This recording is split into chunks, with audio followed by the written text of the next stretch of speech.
Alright, welcome. If you're new to the channel, my name's Elliott and you're watching Rickety Ski Reviews. Today we're going to be talking about questions and comments. It's the perfect time of the year to be shopping for new skis, new gear, whatever. And so I'm going to try to give back, help answer any questions you guys might have. So obviously I love answering positive questions, but I'm going to make sure I'm not avoiding any negative comments as well, because I feel like, I don't know, sometimes they're funny, sometimes, you know, it's holding a mirror up to me and things I can improve on, but mostly I think they're kind of funny. But without further ado, let's jump right into these comments. Okay, the first comment comes from Leezy Nell 7203. They say, come on, you really didn't know that major Western ski resorts charge $1,000 for 3-hour private lessons? Eastern resorts are in the $400 plus range. Emoji. I don't know what that emoji is. Like, okay, anyway. To be fair, tips can range from $200 plus. Excited eye emoji, money bag emoji. Exactly, never pay retail MSRP plus for ski gear. Shop off season. I just purchased a set of Atomic Maverick 88 Ti with Atomic Strive 14 bindings for $450. Okay. Questionable taste in emojis, but good taste in skis. I like what I'm seeing. Okay. It sounds like she is losing her love / enthusiasm for skiing. That is the sad part of the story. Crying emoji. Maybe multiple set of ski boots depending on how she's going to ski that day?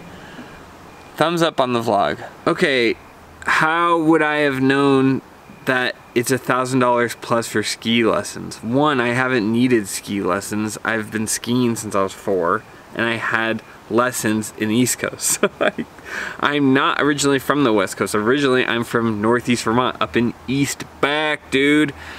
Secondly, I haven't needed lessons since then, and like, so not only am I not in the right part of the country, but I've never paid for lessons. Maybe I think my parents did up at the Dartmouth Skiway back in 1994.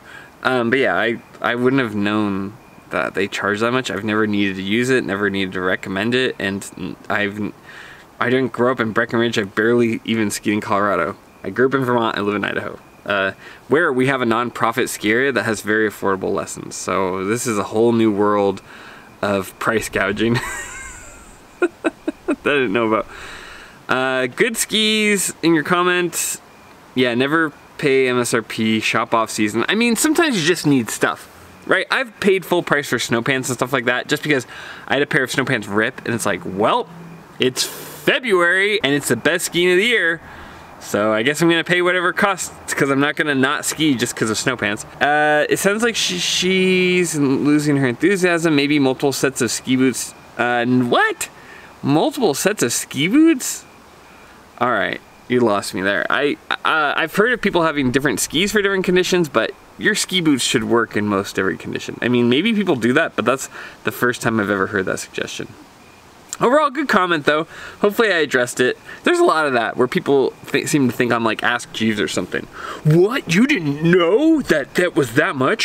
What? You didn't know about new schoolers? It's like, no, I've been racing and then raising kids. I don't care about, like, you guys, I don't have just, I know a lot about the ski industry. I know a lot about ski gear. But, you know, there's like stuff out of my orbit. I have no idea about big mountain skiing, and I don't really follow freestyle skiing either. So, yeah, what do you want from me, huh? Also, I'll admit when I don't know stuff. I don't have that much ego in this. My entire identity is not tied into being a ski expert. Oh my God, if there's something I didn't know, I should feel so embarrassed. It's like, dude, there's stuff I don't know. And I'll be the first one to tell you about that. But when it comes to like understanding carving and understanding skis, I just know, I think I know a lot just by way of mileage, honestly. Okay, anyway, into the next question. All right, the next comment we have an update from Angelina Outside. If you didn't see earlier in the week, I had a video about her $1,500 boots from Surefoot. She says, appreciate the feedback, Elliott, and thanks for not being so brutal with my skiing, haha. Some things I want to clarify. When I said the Rossignol boots aren't durable, I meant that in the most literal sense. The insoles are already shredded and the hardware is obviously not super high quality. It's not a comment on the flex. Every boot I take on the slope with me fit comfortably while I'm in the shop. flex over these and everything. The problem starts when I'm actually skiing and my feet swell up. I'm not 100% sure yet, of course, but I feel pretty confident with the Atomics because I skied them for almost 30 minutes straight with no breaks. This was also how I tried out the Rustler boots the year before. To be honest, I only picked 105 Flex because they're on sale and in my size. I play that game too, but you gotta be careful with it. But it seems like it's working okay. But I had no issues flexing them. Guess I'll have to update once it started. To their credit, this is important. To their credit, Surefoot did refund me, but I don't think that's the norm. Okay, so I was very critical of Surefoot, but if they gave her a refund, that completely changes what I'm saying and how I feel about Surefoot. So let's give them credit where it's due. Surefoot gave her money back, even though they probably spent at least 12 hours working with her. They gave her a refund. Now, I don't know if that's the norm. I would hope that they would do that for other people. That's just based on her experience, but I do want to give Surefoot credit where it's due.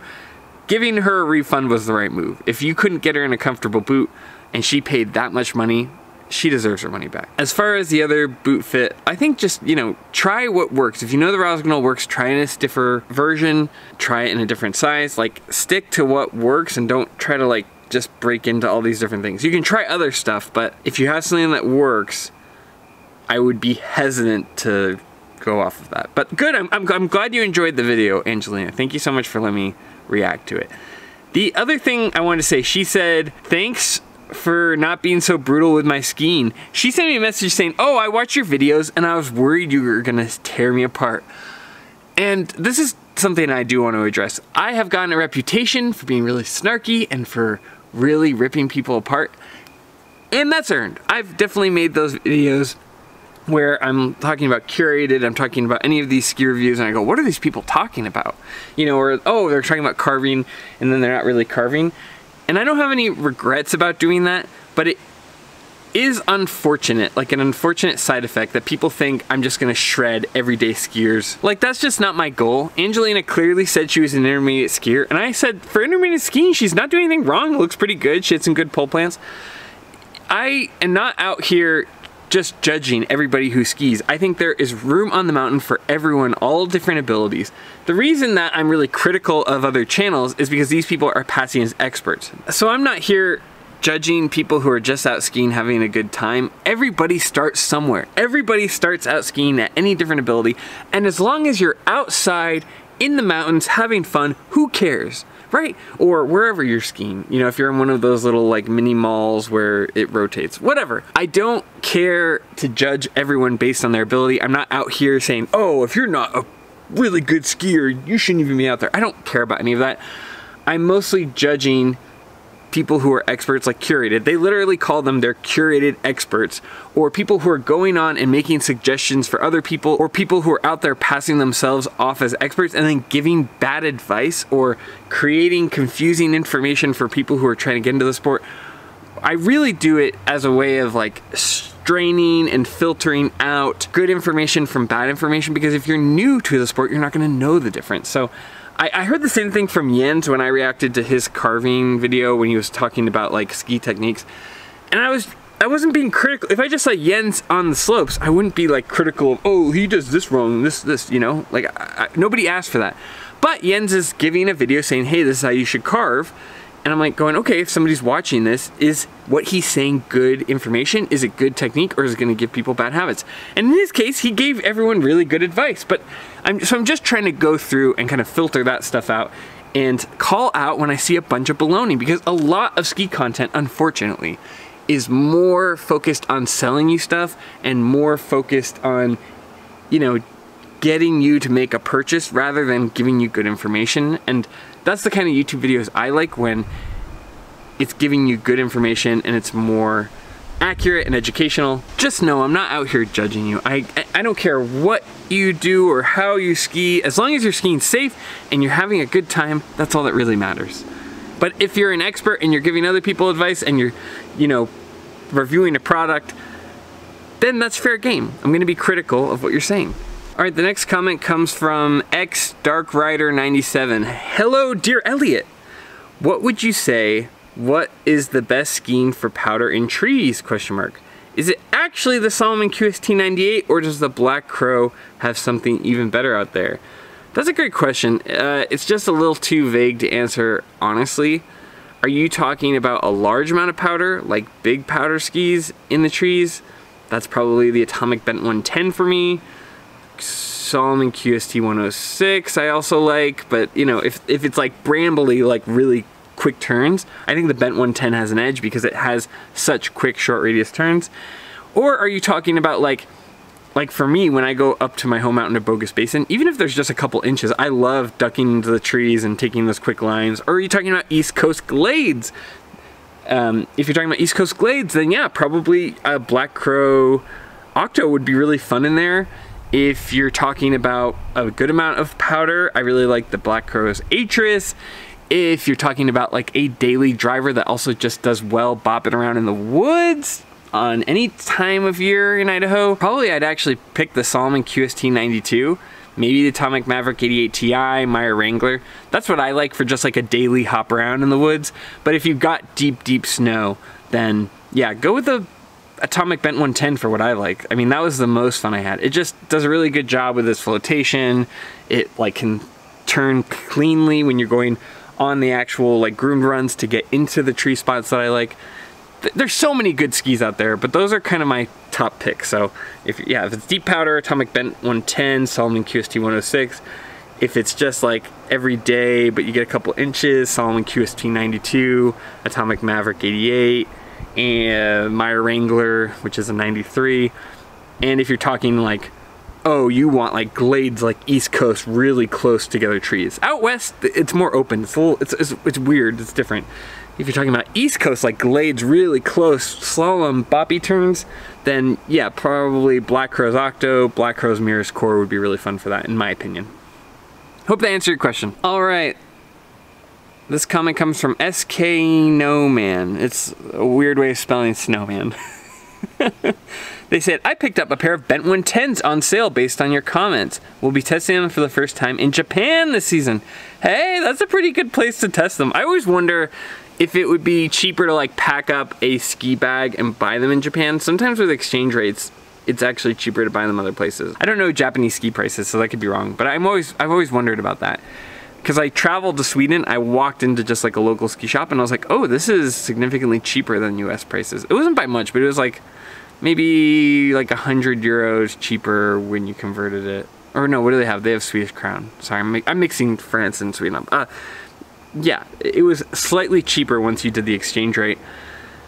So that'll be fun. Trip to Japan. Okay. Anyway, they said, do you have any thoughts on the new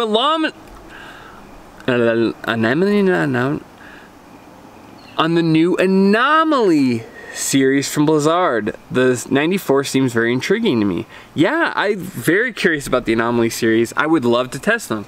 But unfortunately, Blizzard and Nordica are owned by the same company, and they, for whatever reason, just have completely stopped talking to me. They have no interest in sending me any products. I was very critical of the Nordic Enforcer 100 because it had been around for like a decade and they hadn't made any big changes. And honestly, the skis felt a little stale to me, so I was critical, as anybody who's reviewing skis should be. They should be a ski critic. Well, that little bit of criticism was enough for them to completely blacklist me. They don't reply to emails, they don't reply to Instagram DMs. Even other companies that don't talk to me, at least they'll say like, oh, we just don't have the capacity right now. Whatever, like that's totally cool, I get it. But Blizzard and Nordica are just extremely silent, but then they will add me on LinkedIn and view me on LinkedIn. So Blizzard Nordica, I don't know, send me a message if you're not trying to be weirdos, if it's just a misunderstanding. I'd love to test the Anomaly series, but it is not carried locally at any of my shops, and I have no way of testing it. So I would be leery of buying a ski that is brand new. Honestly, it's a little bit like car models. When a brand new car model comes out and it's not based off of something reliable, typically they have to work out the kinks in the first few iterations. And on top of that, you have nobody who's an independent reviewer actually reviewing it. Although, I mean, you have some good reviewers out there. I think Ski Essentials has probably reviewed them, and other places like that. But as far as like small independent reviewers like me, I haven't seen anything else out there. If I can find a pair, I will try to get on them, but honestly, I have so many other brands sending me multiple pairs of skis, I'm not sure if I'm gonna be able to get on the Anomaly. I'm honestly getting booked out that far ahead. I've got skis from Stockli, Vocal, Black Crows, Renown, Meyer, already on the way. It's like, I constantly am emailing Blizzard, hey, I want to get you guys in the mix. I'd like to, you know, have you guys represented in this lineup.